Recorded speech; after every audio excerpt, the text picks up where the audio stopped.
अरे तू ऐसे मर्दों पे जो इस जमाने में सिर्फ अपनी मर्दानगी लेडीज पे दिखाता है। मर्दों से अच्छे तो किन्नर है यहाँ, जो ताली मार के मेहनत की रोटी तो खाता है।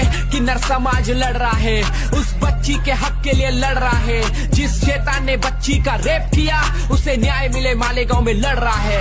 उसको पब्लिक के हवाले किया जाए, उस पे टायर डाल के जिंदा जलाया जाए। जैसे हमारी छोटी बहन तड़पी थी उस बंदे को भी खुलेआम तड़पाया जाए। अरे फांसी देने से वो ज्यादा नहीं तड़पेगा, उसकी झटके में जान चली जाएगी।